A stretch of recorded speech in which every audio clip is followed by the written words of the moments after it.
एक गांव में एक अदालत थी। उस अदालत में हमेशा मुकदमा चलते रहते थे और काफी व्यस्त रहती थी।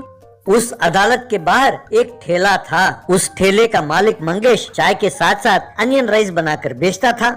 वो पहले प्याज काटता था, फिर चूल्हे में तवा चढ़ाकर उसमें तेल डालकर प्याज, फिर चावल, फिर मसाले, नमक, मिर्ची सब डालकर अनियन राइस बनाता था। उसके पास काम करने वाला पप्पू उस चावल को प्लेट में डालकर सब लोगों को देता था।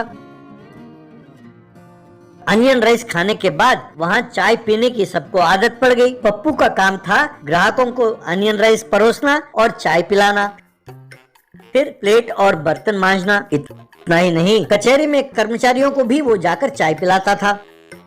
पप्पू बहुत बड़ा मुंह फट था। वो लोगों की बात पूरी तरह नहीं सुनता था और जो मुंह में आए बोल जाता था। मंगेश ने उसे कई बार समझाया और चेतावनी दी, पर ये समझता कब था।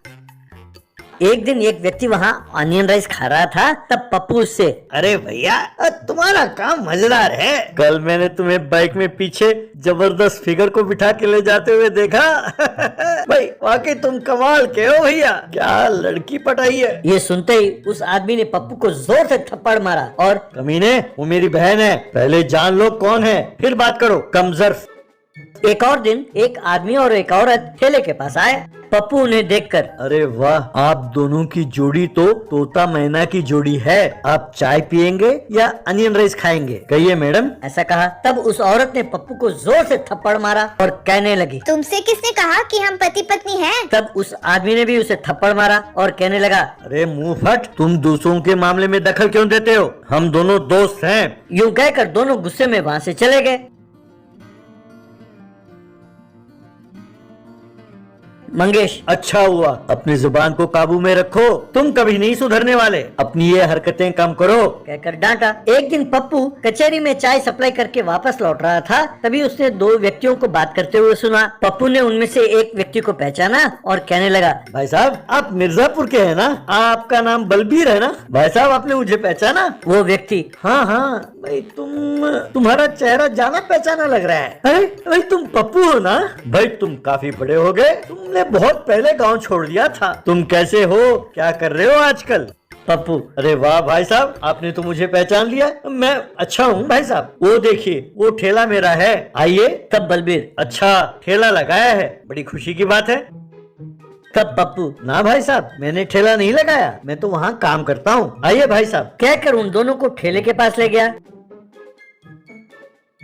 और कहने लगा, लीजिए भाई साहब, चाय पीजिए। तब बलबीर, ना भैया, तुम यहाँ नौकरी करते हो, मुझे चाय नहीं चाहिए। तब पप्पू, ना भाई साहब, ऐसा नहीं चलेगा, आपको तो चाय पीना ही होगा। वैसे भाई साहब, ये हैं कौन, यूं पूछा पास खड़े आदमी को दिखाते हुए। बलबीर, ये भी अपने गांव का ही है। पप्पू, अच्छा, हमारे मिर्जापुर के हैं। भाई मिर्जापुर वालों को देखकर दिल बाग बाग हो जाता है भैया। फिर मंगेश से, मंगेश जी, ये हमारे गांव के हैं, दो चाय पियेंगे। मंगेश, कोई बात नहीं, तुम्हारे गांव के हैं ना, दो चाय पिला दो। तब बलबीर, वैसे पप्पू, ये हैं कौन।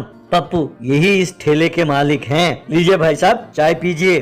तब बलबीर, अरे पप्पू, अभी खाने का समय है और तुम चाय पिला रहे हो, अभी लंच का टाइम हो गया है, अब खाना खाते हैं भैया। तब पप्पू, तो ठीक है, फिर खाना खाओ। मना किसने किया है, हमारे यहाँ का अनियन राइस बहुत जबरदस्त है भैया। तब बलबीर, अरे रहने दो पप्पू, हम चलते हैं। तब पप्पू, ना भैया, आपको मेरी कसम है, यहाँ खाकर ही जाना होगा। इतना ही नहीं भैया, हमारे गांव से चाहे कोई भी आए, उसे यहाँ खाना ही होगा, वरना मैं बुरा मान जाऊंगा। हाँ। तब बलबीर, भाई कमाल है, अपने गांव और अपने गांव वालों के प्रति तुम्हारे मन में इतना प्यार। तुम यही चाहते हो ना कि हमारे गांव वाले सब यहाँ आकर तुम्हारे पास खाएं। तब पप्पू, हाँ हाँ बिल्कुल, इस बात पे अपन झुकेगा नहीं भैया। तब बलबीर पीछे मुड़ा और, आओ भाई आओ, सब आ जाओ, ये ठेला अपने गांव वाले का है, आ जाओ सब आकर खाओ। ये सुनते ही गाड़ियों में आए हुए गांव वाले सब दौड़े दौड़े वहां पहुंचे।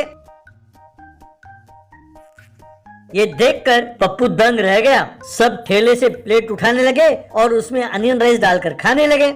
ये देखकर मंगेश हैरान रह गया। तब पप्पू, अरे भाई साहब ये सब है कौन? तब बलवीर, भैया ये सब हमारे गांव वाले ही हैं। हम सब कचेरी काम पर आए थे, बहुत भूख लगी है, मैं भी इनके साथ खा लेता हूँ। कहकर वो भी खाने लगा। तब मंगेश पप्पू से, जहाँ 2 चाय पिलाकर भेजना था, वहाँ तूने अपने मुंह फट होने की वजह से ये सारी मुसीबत अपने सर ले ली। अब इन सब का पैसा तुम्हें भरना होगा। 1 साल के लिए तुम्हें तनख्वाह नहीं मिलेगी। ये सुनकर पप्पू बेहोश होकर गिर गया।